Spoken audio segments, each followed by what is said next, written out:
Hi everybody, Patty here, the Tinkerer's wife. It is Tuesday and it's time for another video. Today I am going to share with you some of my Christmas memories. Now, when I was growing up, we did not live near our blood relatives. They were in Iowa and we lived in Boise. Well, first we lived in Denver, then we lived in Boise. But I was only 4 when we moved from Denver, so I don't remember Denver. So let's start with our memories in Boise. And one of the first ones I remember was when we lived in our first house. And my dad was traveling a lot. I mean, we would see him once every 2 weeks, I think it was. My mom basically was a single parent, and her neighbor friend next door, I think her husband might have traveled as well, and they had 2 kids. So we had three, my older brother Mark and my younger brother Randy and myself. We had a little dog named Shadow, and they had 3 kids too. I can't remember the oldest boy's name, but I remember Maureen and Brad. And then were the kids, and Dean and Wanda were the parents. So Wanda and my mom were best friends, and they conjured up this idea to get everybody together. Why don't we celebrate Thanksgiving, Christmas together? We'll swap houses. So one year we do it at their house, the next year we do it at our house. And so that's how it went for the few years that we lived next door to them. So we went over there, and I remember it might have been the first year that we went there. Um, I was walking through the kitchen, and we'd been downstairs playing. The kids had been downstairs, and we'd been called upstairs. And at one end of the kitchen was the door to the garage and the stairs. So we'd come up there, and we'd come up through the kitchen, and I just remember seeing all that food laid out on both sides of uh, this galley style kitchen counter, and the pies. There was mincemeat pie, there was pecan pie, pumpkin pie, and there was a cake. And there wasn't anything written on the cake yet, but there was a cake. So then we'd sit down and we'd have a little blessing, and we'd eat all this wonderful, beautiful food: turkey and green bean casserole, fresh cranberry sauce. Oh my word, it was just heaven. Um, Lots of laughing. I think there was like a little trinket, kind of a present on the table for each of the kids. But it was a really good time having these people to celebrate Christmas with.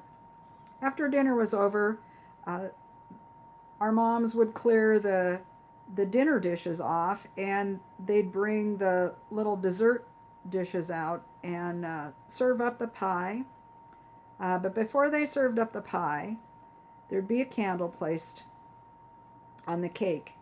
And on the cake, Wanda had written, "Happy Birthday, Jesus." And so we'd spend time. I think there was even a recounting of Jesus' birth that was said, and then we'd sing Happy Birthday to Jesus. And it was a sweet and wonderful memory that I have. Uh, and I'm just really grateful for these memories. There's sometimes it's the little things, but I realize that it impacted my life. It helped to give me probably for the first time, a better perspective about what Christmas is really about. But being a kid, I like getting gifts. I still like getting gifts, as a matter of fact. I like giving gifts too. The next memory I have was we had moved from that house to another part of Boise up on the bench, off of Cole Road. And we had a double car garage. It was a house my father had built, and there was a floor put in up above in the rafters, and mom and dad stored camping gear and all kinds of stuff up there. It wasn't like now where you can't park a car in your garage. In those days, people actually used their garages, and people didn't have the stuff they have now. So there was room for us to get up there and play, and we used to do that often because there was the pull down ladder and we could get up there safely and easily. So we often went up there. My brother's friends and I would go up there and hang out and just have a good time, you know, doing our little adventures and whatever. But this time when we went up there were presents and they were not wrapped. So my brother decided he was going to play with his presents. I don't know if mom heard the ruckus and figured out where we were, but she came out and told us to get down and you know, it wasn't our fault. They were up there and they were not wrapped. But I just laugh every time I think of that, you know, and I think about all the parents, all the years that go through and have these kind of things happen with their kids. Used to be that mom would keep them in a closet and have them wrapped so we couldn't see what they were. And I don't know that we were the kind of kids that peeked. I really don't. I don't remember doing that. I remember being tempted, but I don't remember undoing the tape and trying to, you know, make sure I didn't tear the paper, all that stuff. So anyway, I don't remember what we got that year, but I remember that. One thing I remember that we did get one year was something that both of us wanted really badly. My brother and I were buddies. You know, I hung out with his buddies, but we've always been close. My brother Randy and I, my younger brother, um, and so we played a lot. We rode our bicycles, had our adventures, all that kind of stuff. So we come out of our bedrooms, and I remember sitting in the living room were two Stingray bicycles. We both got bicycles that year, and we got Stingray bicycles. We got the cool bikes. So mom mom told us we had to get dressed. Oh darn, we had to get dressed before we go ride our bikes. And I remember us just shooting out the door like rockets once we got our clothes on to go ride those bikes. And I think that my brother's friend Monty might have been over there. I remember one other person. He lived a block away.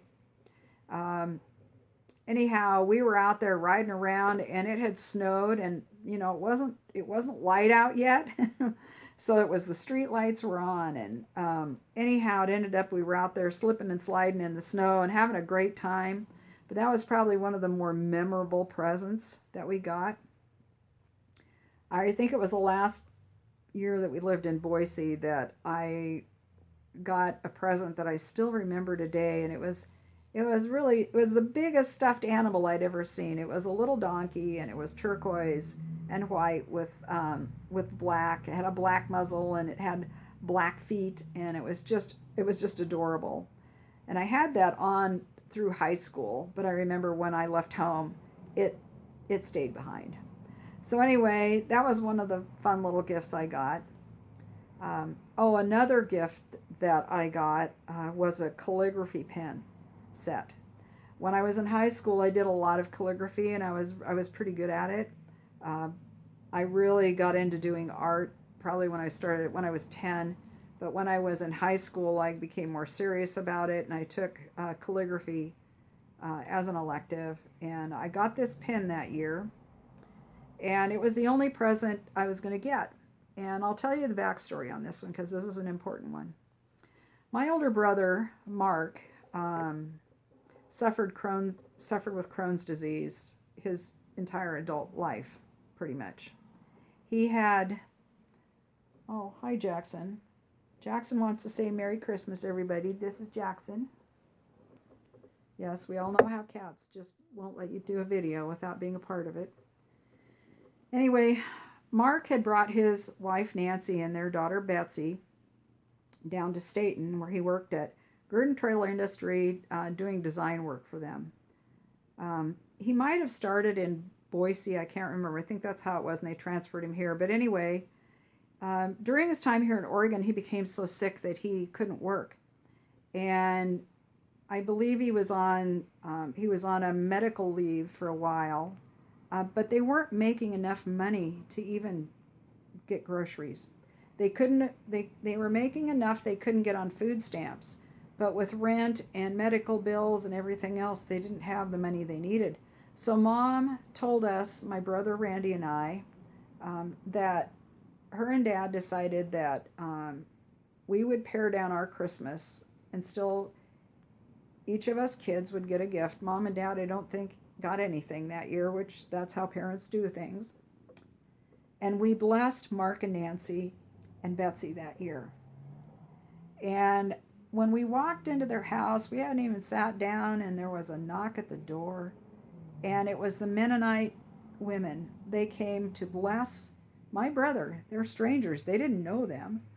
They came with food, and I believe there were some things for little Betsy, who was just a toddler at that time. She might even still been a baby. She might have been 2. But anyway, they made sure that they had food, and I guess that they had been helping them out with food. I'm not sure how they found out about my brother and his wife and their need, but they did. And it impacted me greatly, seeing these strangers, these Christians, come in with arms loaded, giving what they could to help meet the needs of my family, my brother and his wife. So that's I want to say a gold standard kind of a Christmas. It's one that has impacted me, probably one of the more precious Christmases. Now I've got Christmas memories of when I was married to my first husband, and I remember we had a little tiny house in Hillsboro that we had gone and got a tree, and the tree still had snow on it, and the car windows were steaming up. We had to roll the windows down, and he dragged that tree, tried to knock the snow off of it as best he could, into our little teeny tiny house and put it up. And it was a teeny tiny house.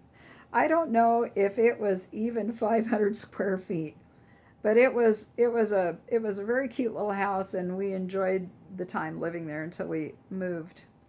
But that was a memory I had with him. And with my son, I didn't, I spent, let's see, his first year, he was a year and a half old when I left him behind with his dad.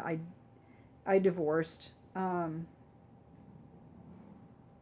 I left him behind with his dad, and I didn't get him most Christmases. If it was Christmas afternoon, so there was no Christmas morning. There was no big traditions. That was hard. I did get to take him up to my parents' house one year. I think that might have been the summertime, or no, it was during Christmas. They lived in Yakima at the time, when Mom was still alive. And that was fun doing that. So we all miss something in our lives. There's something we don't get that we wish we had, and that was the one thing. Okay.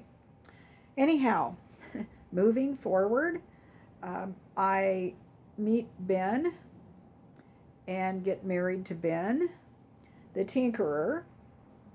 And this man is so childlike and so silly. He loved Christmas. Now, he wasn't one that loved doing all the decorations. I was the decorator. I would spend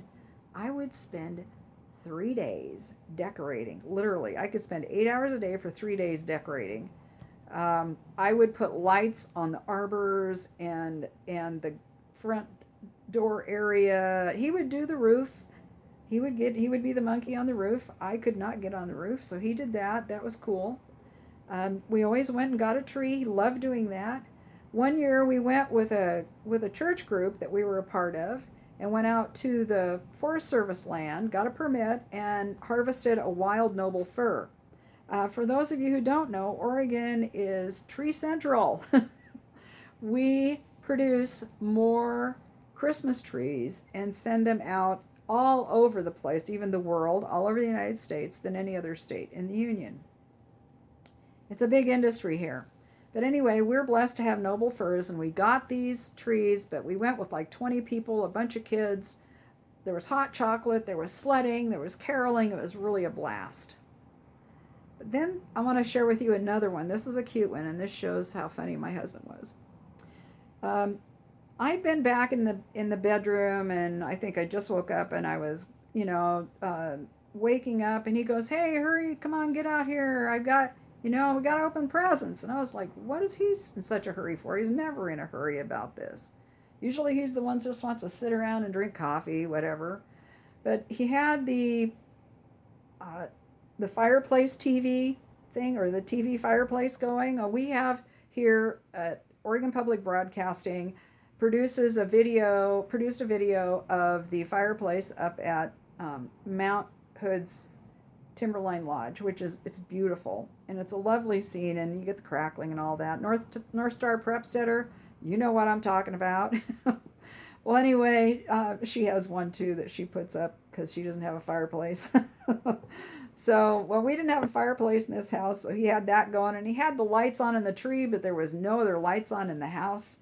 And so I come into the living room, and I'm like, presents? I didn't see any presents. And I sit down and I look at him and I go, so presents, where are the presents? I don't see any presents, or I didn't see any wrapped presents is what I meant. There was nothing that I could see. What I didn't know was I had looked completely past the 5 garden gnomes that he had strategically placed around the room, and they were all staring at me as I sat in my chair. When I saw those, I just bust out laughing. He goes, "I can't believe how blind you are." And I said, "Well, I was looking for a wrapped present. What do you want?" But anyhow, I still have 2 of those gnomes in my garden today. And I've taken them and given them new clothes. They have brighter colors now, not the just traditional green and red. But those gnomes have a very special place in my heart. The other thing I want to share is we had dogs the whole time I was married to Ben, with the exception of these last few years. We had dogs. We had Buddy when I first married him. Buddy was his standard poodle. Then when my father passed away in 91, we adopted Breezy, his Portuguese water dog, and we had her for 3 years.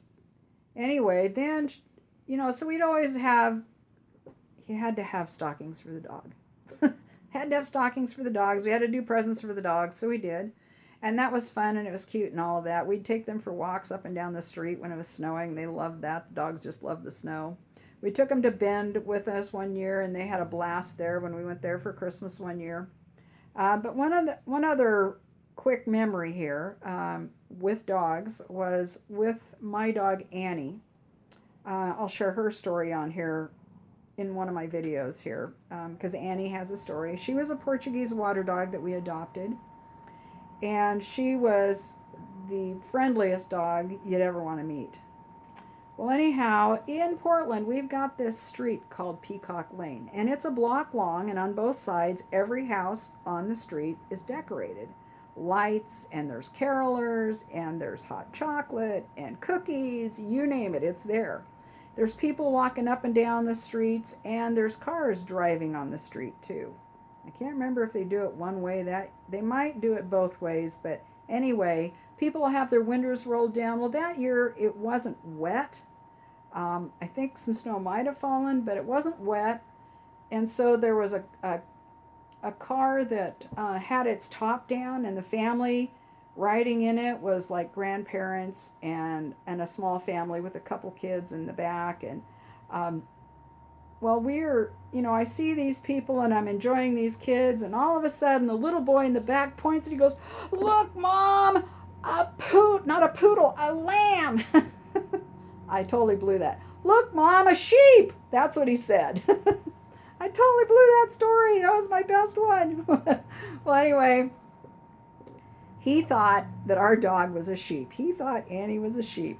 So we had our Christmas sheep, and she became our Christmas sheep from then on. She always had longer hair during Christmas. For those of you who don't know, water dogs are like poodles. You got to get them clipped because they have hair, not fur, and it grows. Anyway, she was such a delight to have, though. She was a blessing, and I still remember her with her collar and the big jingle bell. Hey, I almost made it without crying. Whew. Well, anyway, um, she was a blessing. That was a lot of fun. So I hope that you guys are out there making memories today. And if you know somebody who is alone, invite them in.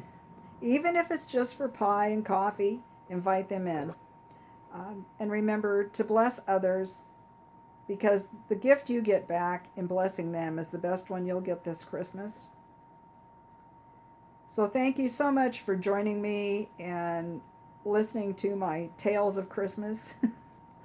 I want to thank all of you who have subscribed. And if you haven't yet subscribed, go ahead and subscribe. It's free. And you can see the future videos. There's going to be a lot going on here because a lot of change is happening in my life. And you get to come along with me.